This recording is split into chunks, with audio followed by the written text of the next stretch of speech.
Ezequiel Fernández Mur comenzó a trabajar como periodista deportivo en 1978 y 4 años más tarde ya era jefe de deportes de la agencia DIN. Además de trabajar en distintos medios como Página 12 o El Observador y de colaborar con otros como The New York Times, Il Giorno o La Vanguardia, ha sido durante 30 años editor de la agencia italiana de noticias ANSA. Actualmente conduce el programa Era por Abajo de la 1110 y es columnista en Cenital y La Nación. Ha escrito 3 libros: Díganme Ringo, Breve historia del deporte argentino y Juego, luego existo. En 2012 fue distinguido como personalidad destacada por la legislatura de la ciudad de Buenos Aires y en 2017 recibió el premio platino de la Fundación Konex al mejor periodista deportivo de la década. Su documental FIFA Gate, por el bien del fútbol, acaba de ganar el segundo premio en el Festival de Cine y Televisión de Nueva York en la categoría de periodismo de investigación. Y precisamente sobre este documental, la FIFA entonces y la FIFA ahora, versará nuestra entrevista de hoy. Hablemos.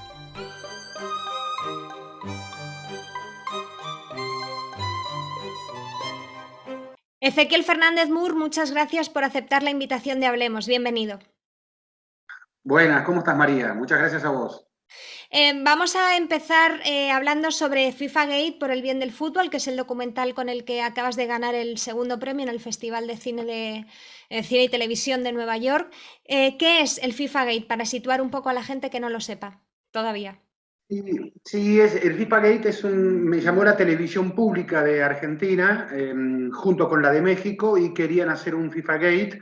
Yo simplemente les dije que no me interesaba la lectura simplemente cronológica, investigativa del FBI, etcétera, etcétera, sino que me gustaba hacer una lectura política, que aquí nosotros vivimos en el sur, y que tenemos una mirada sobre todo lo que viene desde el norte. Y que nos gusta contarlo también con nuestra mirada, porque siempre me llamó la atención bueno, que en nombre de la ética, los arrestos, los encarcelados, tuvieran todos la misma procedencia étnica, y eran todos, curiosamente, latinos, ¿no? Pareciera que la corrupción era solo latina. Y lo otro que me llamó mucho la atención fue que Estados Unidos, que jamás se había interesado por el fútbol, mostrara tanto interés de repente por el fútbol. Y el tercer paso que me interesaba era cómo quedó el fútbol, cómo quedó la FIFA y el poder del fútbol después del FIFA Gate. Y entonces advertir que Estados Unidos había crecido enormemente su influencia en el poder del fútbol, me parecía que era interesante para contar. ¿Puedes dividir en grandes grupos el tipo de delitos que se cometieron dentro del FIFA Gate? Porque si hacemos una lista pormenorizada, estamos aquí 25 minutos. No, esencialmente lo que hizo Estados Unidos fue aplicar una ley que creó en los años 70 para combatir a la mafia. La ley se llama Ley RICO, porque es un acrónimo, y que tiene que ver con lo que aquí llamaríamos, nosotros en Argentina lo llamaríamos más o menos una asociación para delinquir. Es decir, personajes que se juntan, y juntos cometen ese delito, y para ese delito lo que hacen es extorsionar a otros, y a su vez dañan a la industria de la cual forman parte. En realidad no conozco casi delitos a nivel empresario en los que no participen más de un ejecutivo. Y no conozco delito a nivel empresario que no dañe la propia industria. Si el delito está dañándola. Es decir, en realidad fue lo que se buscó con esta ley RICO fue poder atacar a las cabezas de la organización y no solo a los soldados que ejecutaban las órdenes. Esto sirvió muy bien para la mafia. Pero claro, la mafia cortaba dedos, acuchillaba gente, los acogotaba, los descuartizaba. Acá la FIFA era una organización corrupta, con Conmebol y con CACAF en nuestra región latina, pero no se dedicaban a cortar dedos y a cogotar a la gente. Entonces decir que es la mafia, también sirve como un guión hollywoodense, pero son simplemente, a mi gusto, a mi mirada, un grupo de dirigentes que cometieron actos de corrupción. Estados Unidos tiene esa ley que, bueno, sabemos que la justicia estadounidense es muy hollywoodense también, ¿no? Y que lo primero que busca es el castigo. Y entonces con esa ley lo que les permite es sumar a cada delito 20 años de prisión. Con lo cual, si te encontraban a ti como parte de esa asociación que delinquía, lo primero que hacen es avisarte y te dicen, mira, tenemos esto, esto y esto, son 80 años de prisión. ¿Sabes qué? ¿A cambio de qué hables? Claro, si a uno le dicen 80 años de prisión, o hablas y decís a quién hay que vender, claramente. Entonces, alguna de esta gente, obviamente lo primero que hizo fue, como dice en el documental, cantar como un gran pajarito y bueno, y empezaron a grabar a sus propios colegas y así fueron logrando entrar en el entretejido. Y la ley RICO lo que permite es una ley extraterritorial a su vez, que es curioso porque yo lo hablaba con abogados y les decía, bueno, pero ¿qué país puede aplicar esa ley? Ah, no, ningún otro. Es decir, solo la puede aplicar el país que es superpolicía del mundo, Estados Unidos. Porque si aquí queremos juzgar a un ciudadano francés que corrompe a un ciudadano estadounidense en Kuala Lumpur, no tenemos chance, no tenemos territorialidad, no tenemos jurisdicción y competencia para eso. Bueno, Estados Unidos con esta ley sí, porque esta ley dice que si el dinero de la corrupción entra al circuito financiero de Estados Unidos, ya es territorio estadounidense. Claro, y yo pregunto, pero explícame, ¿qué coima en el mundo no se paga con dólares? Eh, entonces, la territorialidad es inmensa. O sea, podrían, si se quiere, con esta ley, investigar al mundo entero. Ahora, ¿por qué investigaron al fútbol? Esa es la pregunta que me hacía. Y esa es la pregunta que tenéis que ver en el documental, que lo tenéis indexado aquí abajo por si queréis verlo para que no tengáis que ir a buscarlo. Has dicho antes que la ley Rico estaba para perseguir a personas asociadas que juntas cometían un delito. Yo pregunto, en el tema de la FIFA, simplemente ha habido una asociación o un conjunto de manzanas podridas que hacían cosas ilegales, o las estructuras de la FIFA estaban también ayudando a que se pudieran cometer esos delitos. Es decir, ¿estaba la FIFA montada para poder cometer esos delitos?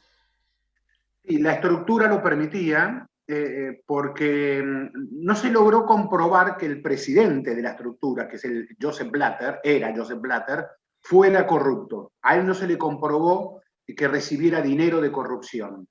Pero lo que se lo señaló siempre fue como que dejó hacer a los demás.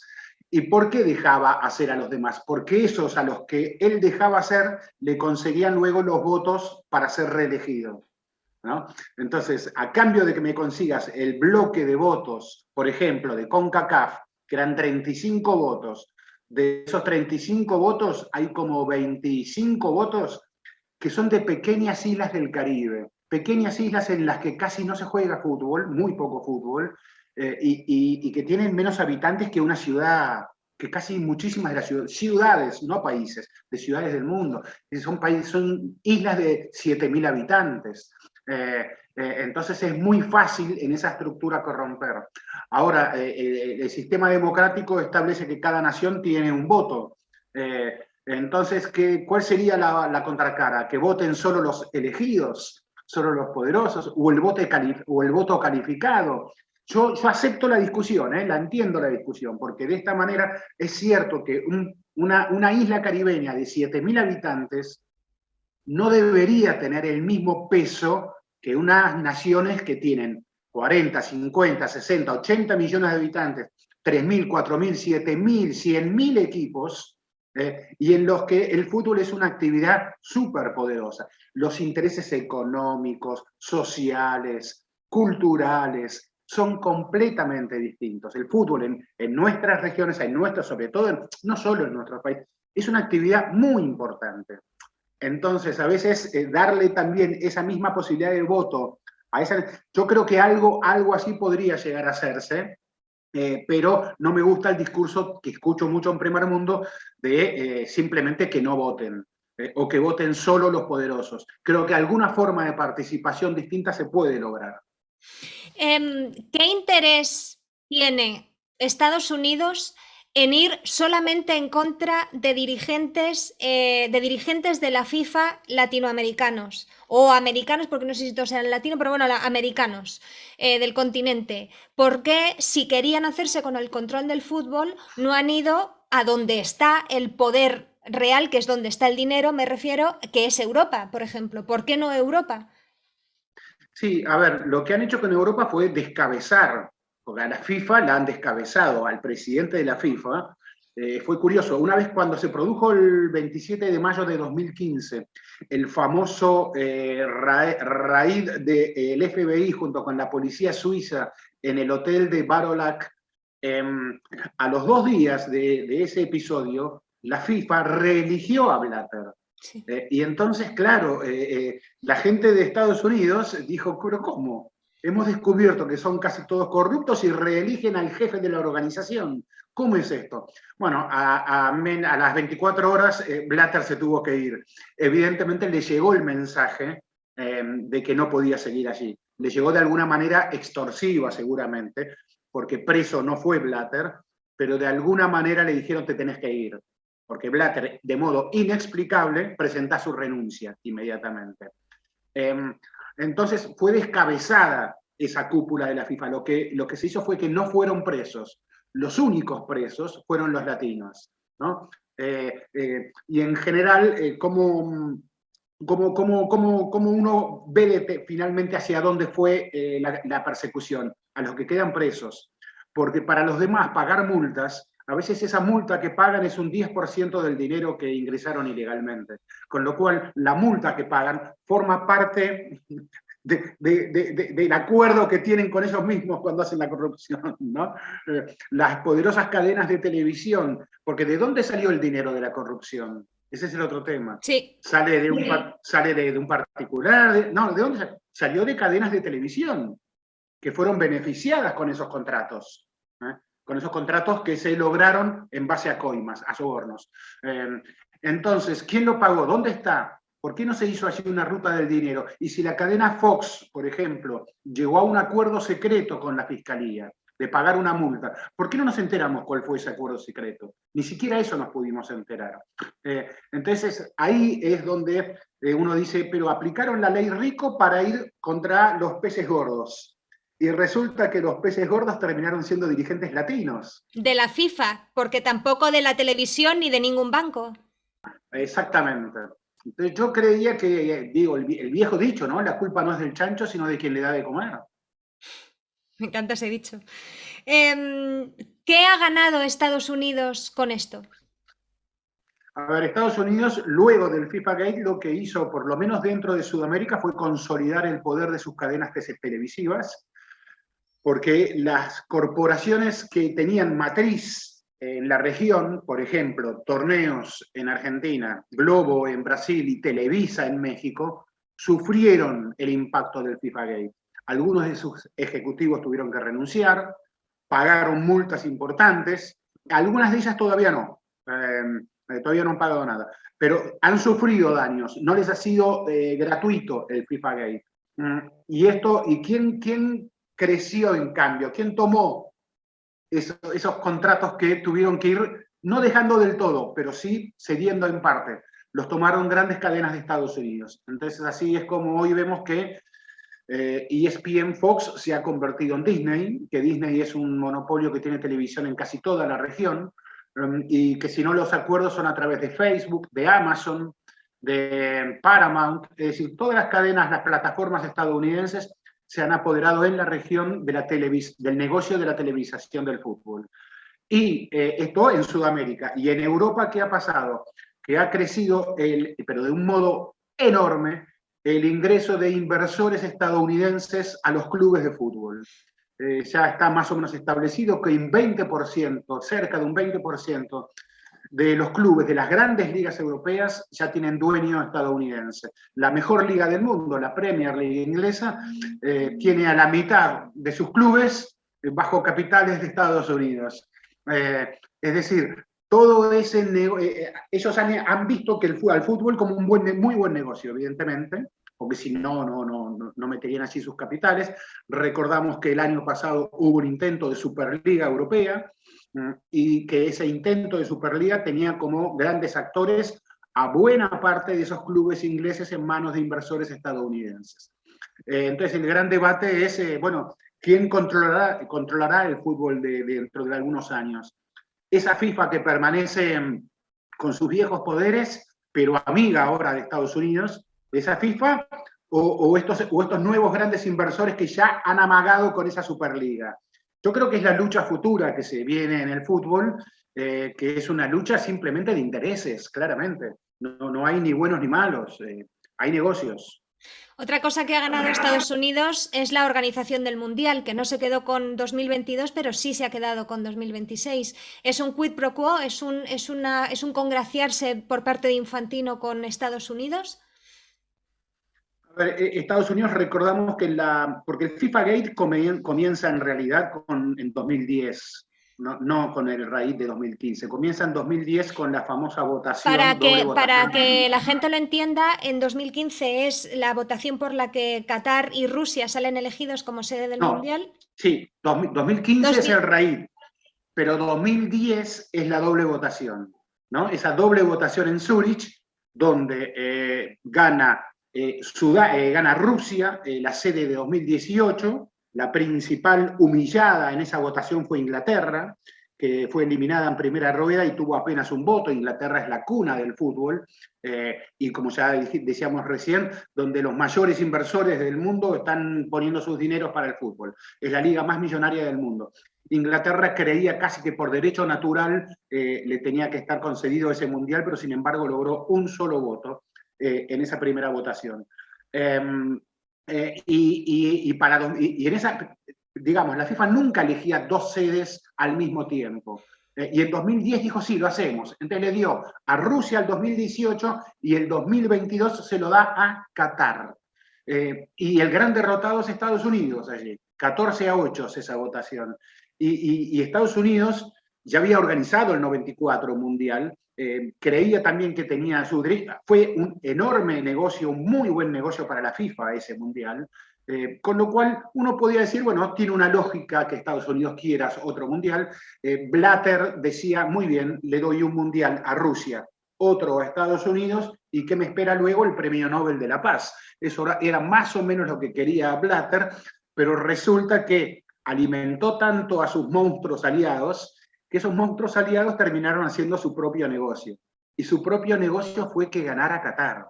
¿Por qué? Porque Qatar tiene más dinero para corromper, tiene más hambre que Estados Unidos, en el sentido, ¿qué digo más hambre? Necesita mostrarse al mundo. Estados Unidos no necesita un mundial de fútbol para decir que es Estados Unidos. En cambio, Qatar sí.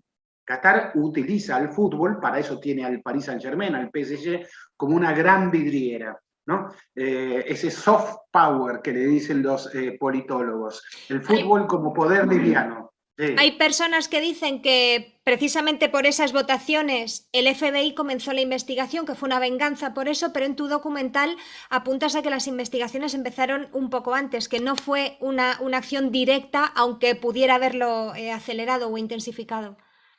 Sí, hay un libro notable que recomiendo, que es de Ken Bensinger, periodista de Estados Unidos, Tarjeta Roja se llama el libro, y en ese libro Ken, con datos, muestra cómo la investigación había comenzado antes, pero él mismo también cuenta en el libro que la investigación estaba destinada al archivo, que era una investigación que en realidad apuntaba primero a dineros rusos, sobre mafias, apuestas, evasión. Apuntaba primero a eso, iba para Rusia la investigación. Y bueno, y que se encuentran con esa votación de la FIFA, y que cuando la investigación estaba destinada a ser una de las tantas más que terminaban en un cesto de basura, ahí surge el interés político, porque 10 meses después, 10 meses después de la votación, hay una reunión a nivel político del gobierno de Estados Unidos, es decir, Fiscalía, impuestos y FBI, y ahí toma Estados Unidos la decisión política de aplicar la ley RICO y comenzar a investigar a los popes de la FIFA. Y esto sucede, como te dije, 9, 10 meses después de la votación. Es decir, que ahí, para mí, es el verdadero comienzo de la investigación, por lo menos la decisión política, pues es cuando el gobierno ya interviene, porque la fiscalía no interviene por criterio propio, es el fiscal de Estado el que está interviniendo allí. Y la que dirige la investigación es el Departamento de Justicia de Estados Unidos, que comandaba Loretta Lynch, la fiscal general. Ahí hay una decisión política de Estados Unidos de investigar a la FIFA. Y allí es, bueno, como luego va avanzando, y claro, es Estados Unidos, tenía ese poder de ley rico que le permitía seguir el rastro de las cuentas bancarias de cada uno, ir a los propios bancos y exigir, con mandato judicial, de dónde es esta cuenta, de dónde vino ese dinero, qué fecha, cuándo, cómo. Y así fueron trazando una ruta, les fue como muy fácil luego el resto de la investigación. Con esta respuesta hemos llegado a la mitad de la entrevista, hemos llegado hasta qué es lo que ha pasado y hasta dónde estábamos, y vamos a llegar con esto también al entretiempo.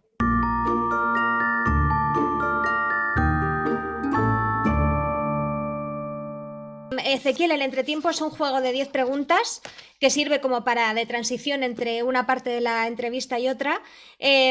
Son preguntas que tienen relación o bien con la persona a la que entrevistas o con temas que la persona elige o prefiere. No te he preguntado, así que vamos a hacer sobre cosas que estoy segura de que sabes. Las primeras 4 preguntas son sobre Ringo Bonavena.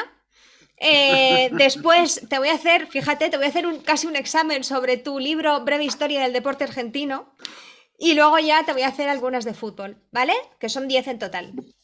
Buenísimo. ¿Cuál es la fecha del debut profesional de Ringo Bonavena? mi memoria es lo peor que puede llegar a ver en el mundo. No es de ahora, no es por la edad, es por siempre. Escribí la biografía de Ringo Bonavena. No es que yo fuera un especialista de Bonavena ni del boxeo, pero de niño miraba con mis hermanos las peleas de Ringo Bonavena, y Ringo Bonavena vivía muy cerca de mi casa, en el barrio de Palermo, por la zona de lo que se llama Botánico hoy, y cuando me ofrecen, porque en realidad llegó una propuesta de hacer una lista de personajes populares del deporte argentino fallecidos, era la lista, tenía 19 jugadores de fútbol y tenía Ringo Bonavena. Y yo no tenía un prejuicio con el boxeo. En mi prejuicio con el boxeo era sobre los daños cerebrales que provocan los golpes del boxeo, que no es que fuera exactamente un prejuicio, pero tenía todos mis artículos previos del boxeo, eran críticos. Y yo quería entender mejor el fenómeno popular del boxeo. Y entonces dije, me voy a meter en la vida de Ringo para entrar al boxeo por otra puerta. No por la puerta de los daños, vamos a entrar por otra puerta, para poder entenderlo mejor y contarlo luego mejor.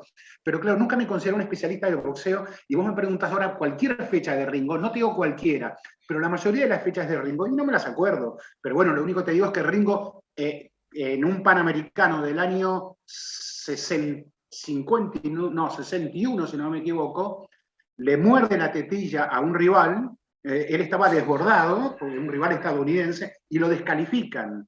Y entonces en el año 62, si mal no recuerdo, se va a Estados Unidos. Aquí no podía boxear como profesional. Y entonces su debut profesional es en Estados Unidos, casi seguro que en el año 62. Y allí él conoce el fenómeno de Muhammad Ali y se inspira, se copia mucho. Es nuestro Muhammad Ali, pero de Parque Patricios. 64. 64, mira, 2 años más. Esta sí que la sabes. ¿Cómo muere Ringo Bonavena? Bueno, Ringo, dije antes Parque Patricios, y Ringo creyó que Parque Patricios era el mundo. Él era rey en Parque Patricios, pero no en el mundo.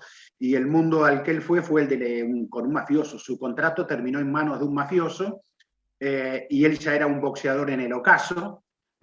Y entonces comenzó a interesarse por otros negocios del mafioso y también por la mujer del mafioso. Comenzó a hacer un juego de seducción con una mujer que lo doblaba en edad. Ringo tenía 33 y la mujer tenía 62 años, y el mafioso tenía casinos y tenía un burdel muy grande, el burdel más grande en ese momento en Estados Unidos, y Ringo comenzó a ver esa parte del negocio.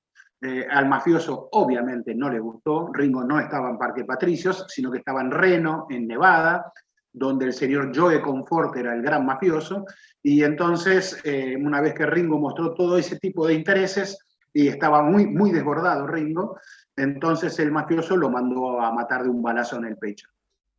Perfectísimo.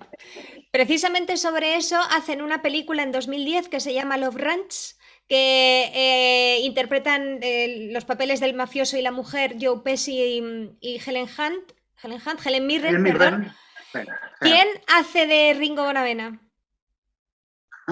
Es un actor de Ringo, español. Venga. sí, sí, sí, de Ringo Bonavena es un actor español, extraordinario personaje.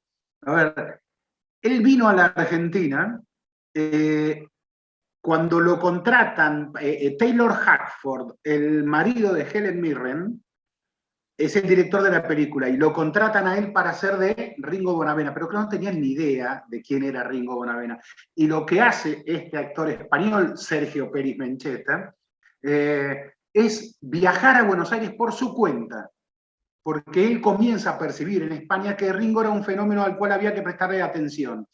Y bueno, y aquí vino, y me acuerdo, tuvimos unas charlas más que agradables con él aquí, y un día le dije, pero para entender mucho mejor a Ringo tenés que irte un domingo a ver a Huracán, allí a Parque Patricios, y a escuchar a la hinchada de Huracán cantando que somos del barrio de la Quema, somos del barrio de Ringo Bonavena, y bueno, y quedó muy feliz Sergio con esa tarde en Parque de los Patricios, en el estadio de Huracán, a tal punto que luego le regalaron una camiseta de Huracán, le regalaron, inclusive cuando le regalaron la camiseta de Huracán le dijeron que si ganaba el Oscar por su interpretación, tenía que pasar por la alfombra roja con esa camiseta de Huracán, porque si no lo iban a buscar donde estuviera, en cualquier lugar del mundo lo iban a ir a buscar luego.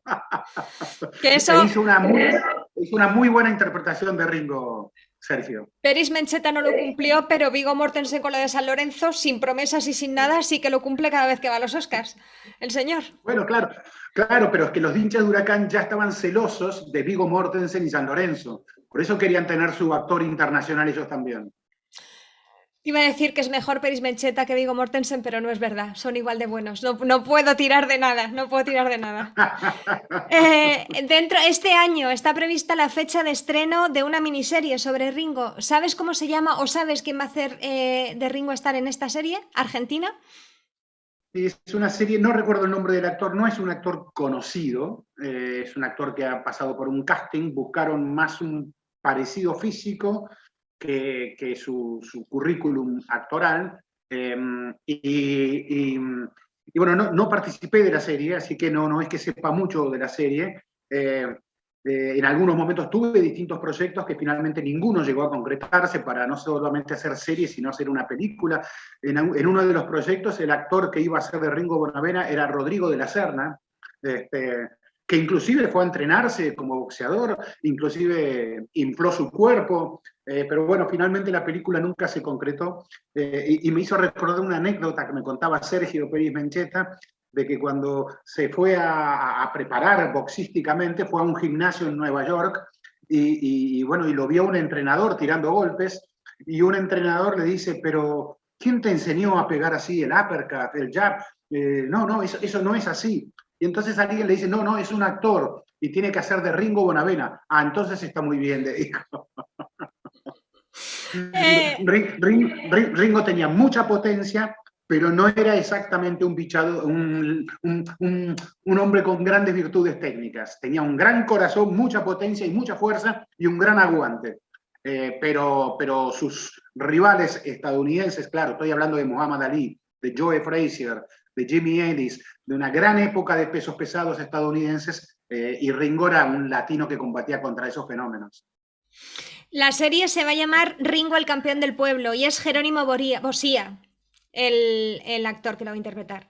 Bueno, pasamos ya al deporte argentino, a tu libro, al examen sobre tu libro, de la breve historia del deporte argentino. En 1815, John Miller funda la primera asociación británica dedicada a qué deporte.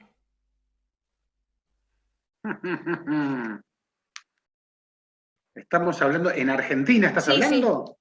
Bueno, estabas hablando tú en tu libro de Argentina, efectivamente. Primera asociación Sí, británica en Argentina dedicada a yo creo que era el atletismo, ¿puede ser? O el turf, surf o el atletismo.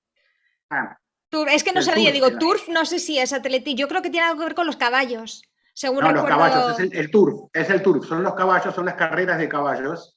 Recordemos que aquí tuvimos 2 invasiones inglesas en Argentina, ambas rechazadas, pero que buena parte de la cultura y buena parte de los bancos ingleses igual se quedaron aquí. Es decir, los rechazamos militarmente, pero no en otros sentidos.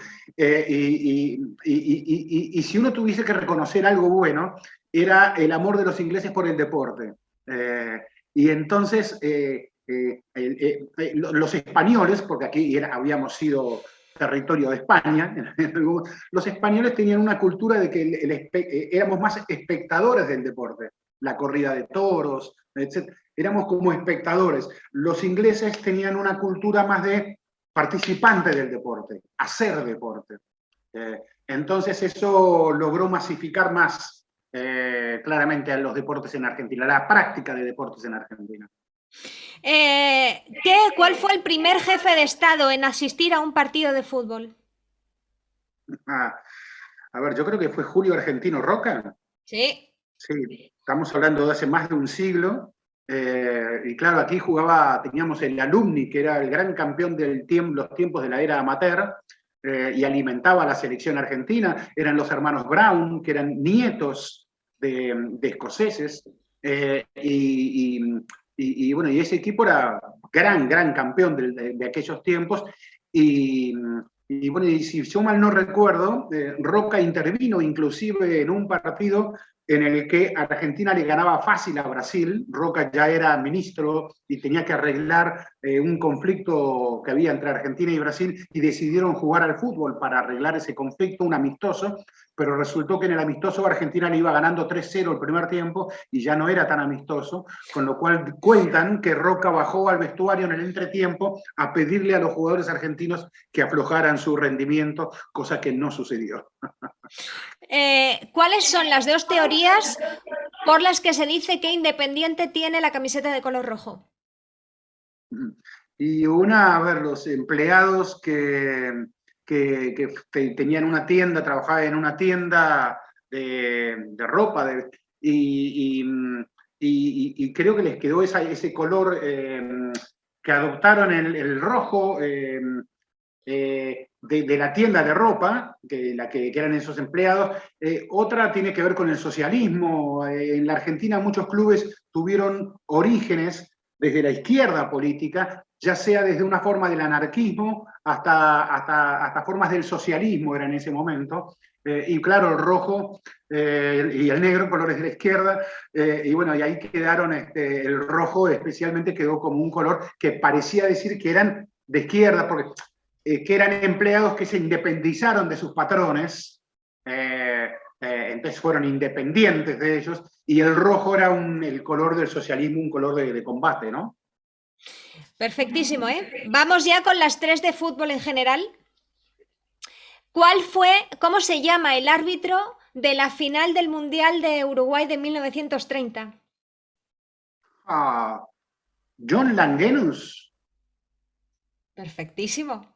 Pero Ezequiel. es un milagro. Está bien, pero yo no soy bueno para estas cosas. Yo ya te dije, soy malísimo. Entonces, bueno, hay ciertas, no es que sea tan desastre, pero algunas sí, pero no, soy malo. Nunca he reparado mucho en ciertos detalles de este tipo de cosas. Y mucho más me interesaba saber por qué Uruguay ganó esa sede, y por qué los europeos no quisieron venir, siendo que Uruguay ya era un país que tenía mejores sistemas de protección del trabajador que en Europa, que muchas potencias europeas, siendo que Uruguay ya era un país laico, siendo que Uruguay era una democracia. Dice, Uruguay tenía, claro, parecía como que allá en el mundo son todos indios, y ¿cómo vamos a ir allá a ese fin de mundo? No, Uruguay era un país avanzado, que respetaba derechos de los trabajadores, país laico, y democrático. Y entonces siempre me interesaba mucho más ese tipo de análisis que el árbitro de la final, que por cierto fue una final muy conflictiva y poco menos nos produce un enfrentamiento armado con Uruguay. Efectivamente, este señor además tenía un barco preparado por si acaso se armaba quilombo para poder irse a Bélgica otra vez de vuelta. Exacto. ¿Quién ganó la 30ª edición de la Copa Libertadores? O sea, 1989. 1989 fue River. No, Atlético Nacional, Ah, esta Colombia. final fue tremenda, final de Atlético Nacional. Atlético Nacional tenía claro, eran tiempos en los que Colombia estaba dominada por todos los carteles. Entonces, si todo el poder colombiano era un cartel de droga, ¿por qué el fútbol no iba a estar también controlado por los carteles de la droga? Entonces allí estaba Pablo Escobar, el patrón del mal, como lo describen en la tele, que se interesó mucho por Atlético Nacional, puso sus dineros en Atlético Nacional, e inclusive arreglaba contratos de jugadores, etcétera, etcétera. Y bueno, y siempre se contó que esa Copa Libertadores tuvo árbitros muy favorables al Atlético Nacional también, pero lo cierto es que esa final fue ganada por penales a Olimpia de Paraguay, y que creo que fue una tanda de, como si yo dijera, 20 y tantos penales. Es decir, que ahí es imposible arreglar. Esa final podría haber ido para cualquiera de los dos. Y recuerdo que Atlético Nacional juega la final intercontinental contra el Milan de Italia. Y que colegas italianos me llamaban y me decían, ¿cómo un equipo como el Atlético Nacional, con dineros de un narcotraficante, va a jugar una final intercontinental? Y yo les decía, pero ¿y qué me dicen del Milan? Si los dineros de Berlusconi son, creo que de origen más dudoso todavía que los de Pablo Escobar. ¿Por qué no les huelen mal sus dineros y sí les huelen mal los de Pablo Escobar? Yo aquí tenía un libro que decía El olor del dinero, se llamaba el libro, y eran de autores italianos, y sobre el origen del dinero de Silvio Berlusconi. Pero claro, son esas cosas que el primer mundo se pone un ropaje muy moralista para ver en otros lugares y no le cuesta mucho ver los propios, ¿no? Ya la última, pero vamos, no has sabido, pero te voy a dar los puntos por la información extra, te diré, porque ha sido maravillosa. Así que los puntos los tienes. Un mes después de esta redada en el hotel de Suiza, del tema de la FIFA, se celebra en Chile la Copa América en junio de 2015. ¿Qué resultado contra qué equipo llevó a Argentina a la final? O sea, ¿a quién le ganó y por cuánto la semifinal Argentina? A la semifinal, uy, yo ya te dije malo, pierde la final por penales contra Chile y le gana la semi a... Uf. Un resultado abultado. Ah, qué burro. ¿Le gana a Colombia? No, a Paraguay, 6-1. Paraguay. 6-1 a Paraguay. Mirá, me había olvidado por completo. Claro, como te dije, yo lo que sí recuerdo es todos los dirigentes que no fueron a Chile porque tenían miedo de ser detenidos arrestados por el FBI, inclusive que el presidente, que era de la Conmebol, era Naput, el paraguayo, que él decía que era la cara nueva de la Conmebol, etcétera, etcétera, fue con su propio abogado a Chile y solo por unas horas, por miedo a ser arrestado, y el presidente de la Federación Chilena, que en ese momento ya era Jadwe, Sergio Jadwe, que había reemplazado a May Nichols. May Nichols fue el único dirigente de ese comité ejecutivo que no aceptó sobornos. ¿Y qué le pasó? Claro, lo echaron. Era el dirigente que había contratado a Marcelo Bielsa, y cuando lo echan a Bielsa, cuando lo echan a May Nichols, Bielsa decide irse. En solidaridad con el dirigente que lo había llevado. Bueno, este Jadwe sí aceptó sobornos, y ya jugando la Copa Chile, recibiendo el trofeo, saludando a la presidenta chilena Bachelet en la Casa de la Moneda, ese hombre ya sabía que a las pocas semanas se iba a ir a Estados Unidos como delator. Es decir, ya estaba trabajando para el FBI. Ya había sido cooptado, le habían dicho o hablas o te metemos 80 años de prisión. Y él decidió hablar. Y entonces se fue con su familia a Estados Unidos, dijo que se iba como de vacaciones, y no, se quedó allí en Estados Unidos para declararle al FBI y ser un testigo protegido.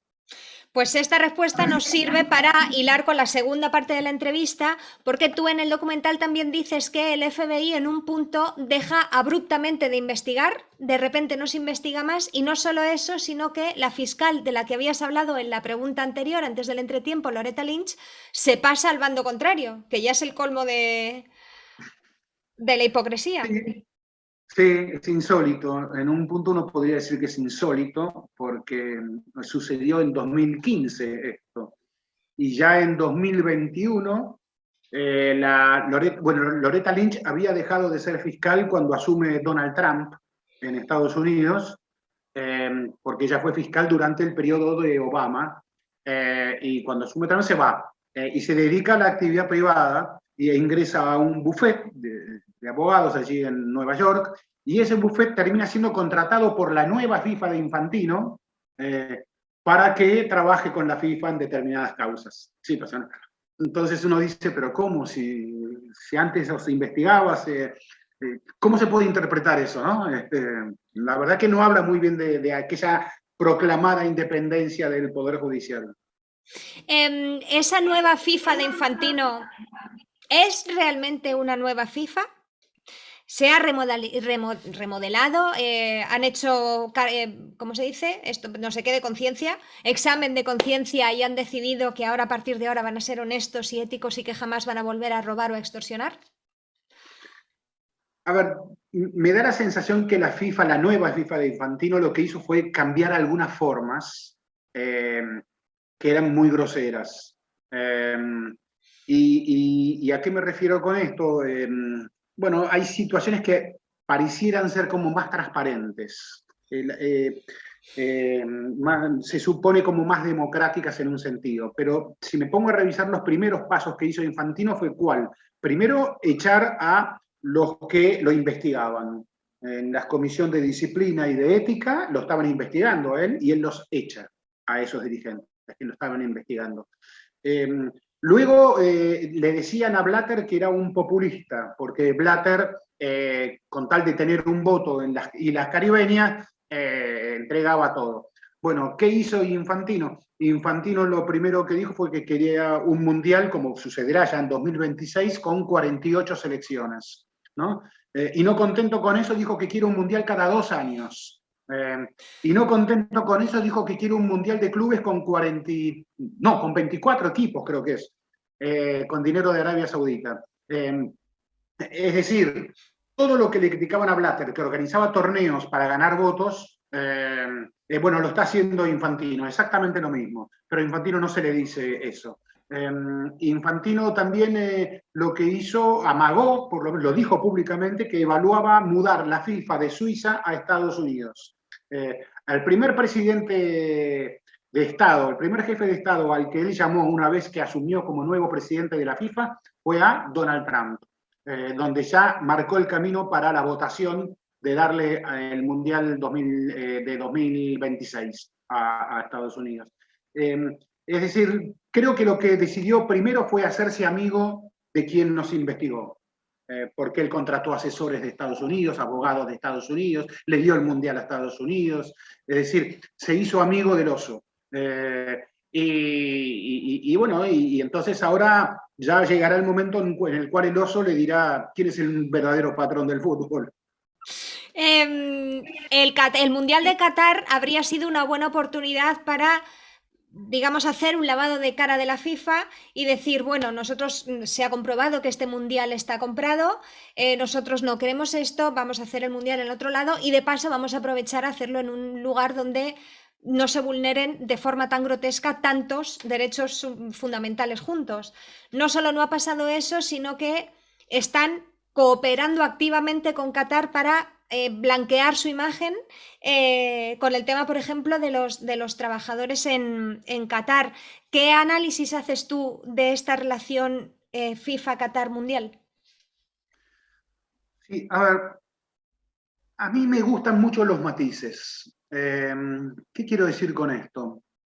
Primero, que un país árabe musulmán sea por primera vez sede de una Copa Mundial, es interesante. Es democratizar las Copas Mundiales. Cuando fue a Sudáfrica la Copa de 2010, hubo una enorme discusión, que África no iba a poder organizar un Mundial, etcétera, etcétera.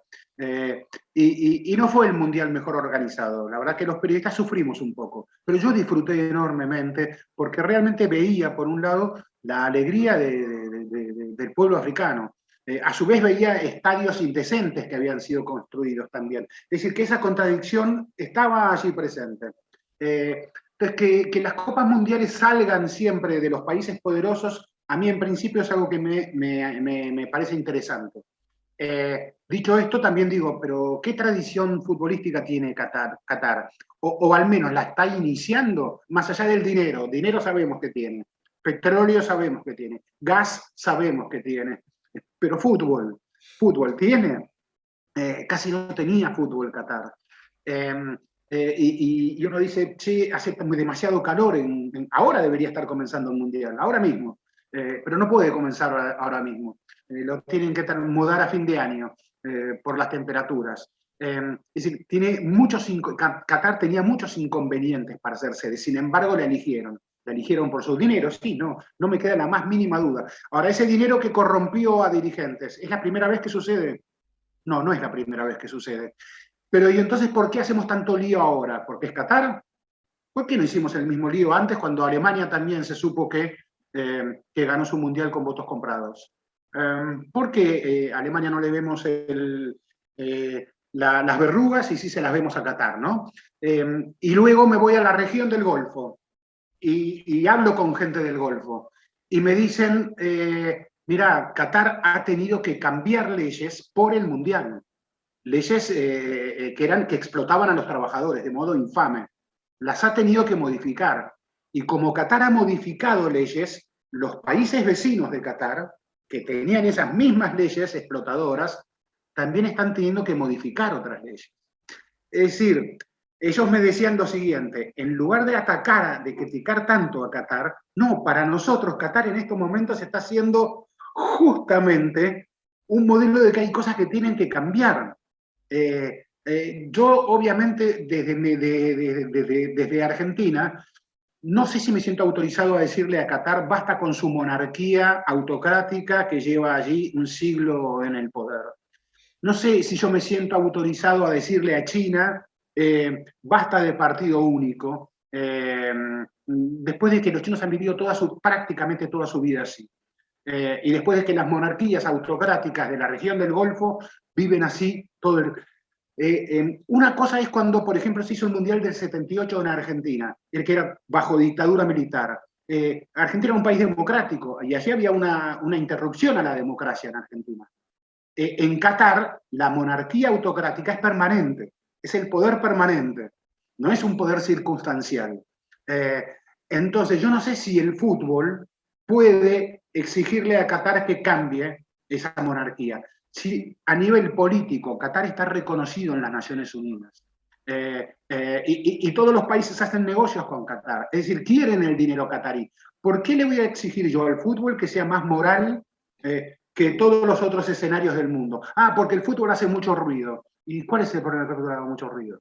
Porque antes a ustedes les es muy fácil moralizar a través del fútbol, pero ¿por qué no moralizan a través de sus propios negocios? ¿Por qué le compran gas a Qatar? ¿Por qué le compran petróleo a Qatar? Si Qatar es esa monarquía tan cruel, autocrática que explota a los trabajadores. Es decir, hacemos negocios con Qatar, pero no le dejamos hacer un mundial de fútbol. A mí ese debate me atrae mucho. No me gusta ir directo a la condena por la condena. A veces entiendo que usan al fútbol para pretender moralizar a moralizarnos a todos, y porque el fútbol hace ruido, porque es más fácil, y entonces es muy fácil dictarle la moral a través de algo menos influyente, no en nuestros humores, porque el fútbol influye en nuestros humores, pero en nuestros bolsillos, en nuestra vida cotidiana, en la explotación cotidiana a la que nos vemos sometidos. ¿Por qué no moralizamos ahí?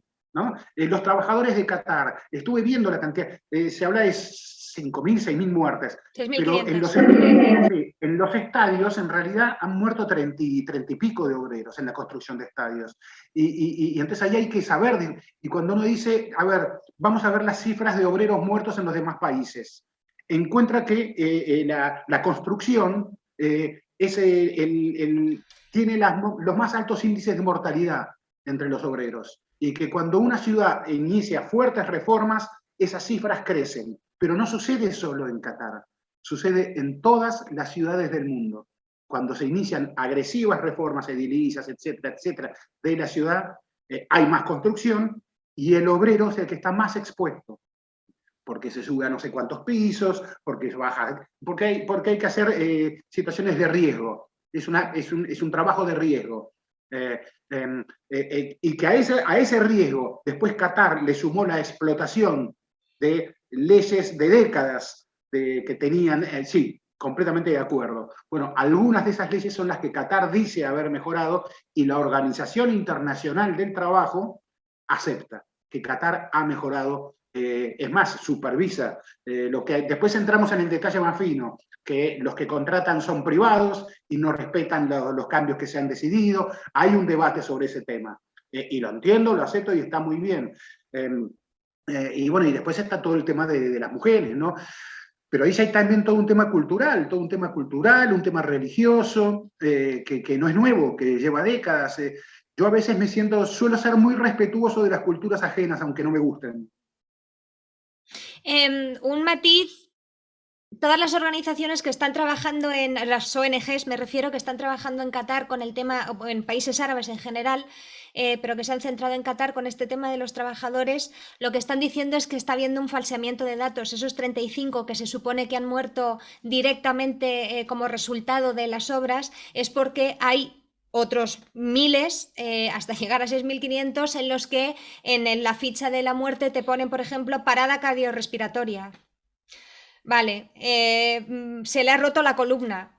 Vale, pero ¿cómo? O sea, digamos que están falseando ese tipo de datos para no contar cuál ha sido la realidad de esos 6.500 muertos que ha habido en estas obras. Es decir, Sí, completamente de acuerdo. Claro, nunca van a escribir que estuvo 10 horas o 12 horas expuesto bajo un sol de 50 grados trabajando, no van a detallar eso, y que eso le fue provocando el deterioro de la salud y finalmente la muerte. Exacto. Claro, nunca van a poner, la parada cardiorrespiratoria es la muerte más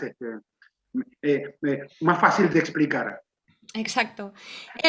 ¿Por qué los países siguen queriendo organizar, no me refiero a las empresas, sino a los países, siguen queriendo organizar mundiales cuando en el mejor de los casos las arcas públicas se quedan como estaban? En ningún caso, no solo en mundiales, sino en olimpiadas, en ningún mega evento deportivo se hace que el país gane dinero, y en la mayoría de los casos no solo se pierde dinero, sino que, como estabas diciendo tú, no solo en Qatar, sino en Brasil, en Sudáfrica, hubo desalojos forzados, ha habido muertes, ha habido amenazas, ha habido una imposición legislativa por parte de la FIFA o una intromisión legislativa. Es decir, es todo prácticamente para el país y los ciudadanos es negativo. ¿Por qué quieren por qué se pelean por organizar mundiales?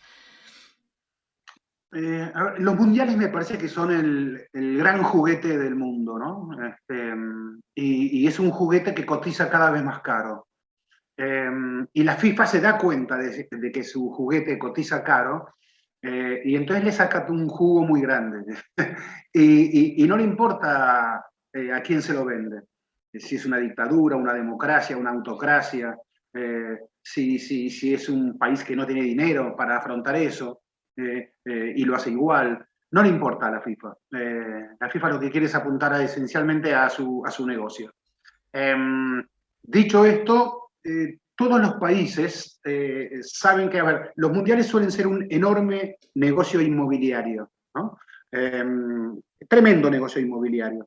Entonces se supone que esas constructoras que tienen muchísimo dinero y que a veces financian campañas electorales, sin ir muy lejos, la Odebrecht, que ha corrompido a toda Latinoamérica, ha sido la gran beneficiaria de la Copa Mundial de Brasil 2014 y de los Juegos Olímpicos de Río 2016, ¿no? Entonces así uno va intentando ver cómo esa gente puede influir en los políticos y poner dinero para campañas de votación, etcétera, etcétera, etcétera. Y luego uno dice a los políticos que solo el dinero les interesa a los políticos, solo el dinero que pueden recibir de sobornos, de constructoras, etcétera, etcétera. No, les interesa también el enorme ruido, la imagen que produce un mundial, ¿no? Un gol. Aquí la dictadura del 78 creyó que con el Mundial de Fútbol la gente iba a creer que las denuncias de violaciones a los derechos humanos eran falsas y que los argentinos, como decían ellos, éramos derechos y humanos, ¿no? Y la verdad que les duró, en algún momento les sirvió a ese propósito, pero es muy fugaz. Es tan falsa pretender construir una nación a partir de una pelota de fútbol.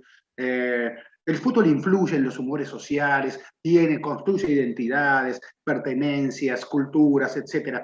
Pero formar una nación es algo más profundo que una pelota. No digo que no tenga nada que ver, a mí me interesan los historiadores que incluyen al fútbol como fenómeno popular dentro de los procesos históricos, me interesa mucho eso. Pero creer que eso es decisivo, bueno, la dictadura nuestra lo creyó, y después en cada país lo van creyendo a su modo. Yo me acuerdo que estuve en Alemania en la Copa de 2006, invitado antes, 2 meses antes de la Copa, el Parlamento alemán organizó un debate sobre fútbol y política. Y estaba el ministro de Interior alemán, Wolfgang Schäuble. Y me acuerdo que él hablaba de la Alemania, el mundo nos va a mirar, y a mí me sorprendía, pues era una frase de un presidente o de un país más pequeño que necesitaba la vidriera, pero Alemania, una potencia que necesita la pelota para que la miremos, Alemania. Me sonaba.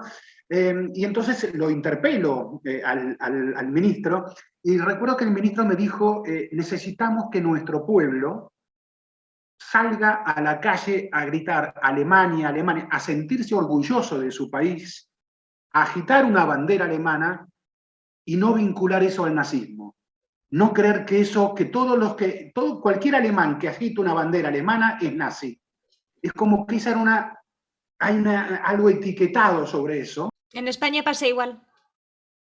Y nosotros necesitamos que les guste querer a su país, su tierra, su lugar de origen, etcétera, etcétera, etcétera. Nos parece, entonces, yo puedo interesarme en ese tipo de fenómenos. Me parece interesante. Entonces ahí entiendo a veces por qué a todos los países. Yo estaba en la final del Mundial de Francia en 98, y me acuerdo que estaba muy cerca del palco de honor donde levantaban el trofeo. Y nunca me olvidé, lo recuerdo, lo tengo como si lo tuviera hoy, a Jacques Chirac, que era el premier francés, que poco menos le pegaba codazos a Deschamps, a Desailly, para levantar él la copa. Es decir, él quería ser más importante que los jugadores, ¿no? Es decir, que primero, tercer mundo, democracias, dictaduras, dictablandas, autocracias, lo que sea, a todos les interesa la pelota por lo que fuere. Antes de despedirnos y de pasar a las recomendaciones de Ezequiel, os recuerdo que os suscribáis, si aún no lo habéis hecho, que comentéis también, que os suméis a este debate y que comentéis qué os parece, si estáis de acuerdo con la postura de Ezequiel, por ejemplo, de que basta con responsabilizar al fútbol y arreglar problemas que son políticos o económicos, o no, o si consideráis que un boicot, por ejemplo, sería mejor, beneficiaría más a las leyes o a los ciudadanos o a las mujeres o a los homosexuales de Qatar, por ejemplo.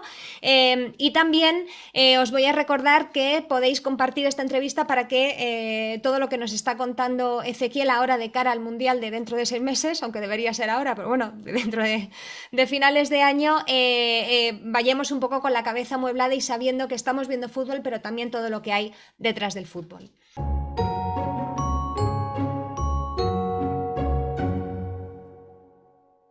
Ezequiel, recomiéndame un libro. A ver, a mí el libro que más me ha gustado de fútbol, que explica el fenómeno del fútbol, es un libro inglés que se llama Fiebre en las gradas en español. En inglés se llama Fever Pitch. Su autor es Nick Hornby, y es un gran libro porque explica, si se pudiese explicar, nos intenta explicar qué es la locura del fútbol, qué es la pasión, esa fiebre de fútbol, como él la llama, y cito solo un libro más que se llama Futebol en Brasil, y es un libro de una universidad brasileña, la Universidad de San Pablo. Es un libro objeto que tiene las más bellas frases que han pronunciado mucha gente, intelectuales, artistas, etcétera, sobre fútbol, y pocas veces vi un libro que explique tanto a un país a través del fútbol. Que nos hable tanto de la gente que no habla, de toda su negritud que muchos otros querían omitir, querían ser un Brasil solamente blanco. Y cómo el fútbol les ayudó a mostrar que Brasil no es solo blanco. ¿Una película? Una película. Oh. Hay una película que por ahí explica algo de los odios, las guerras, que se llama Incendies. Una película que transcurre en algún lugar europeo, eh, y son esas películas circulares, donde los grandes odios a veces comienzan adentro de uno mismo. Qué gran frase. Una canción, me has dejado con esa frase que ya no sé ni qué iba a decir.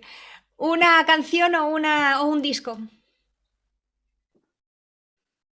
A ver, mi canción fetiche, mi himno, es, porque es mi artista fetiche es Leonard Cohen, eh, y la canción es Hallelujah, eh, que es un himno, porque es una celebración, se supone, como todo buen himno, se supone que hay una celebración de la vida, pero es una celebración mucho más profunda que la fiesta por la fiesta.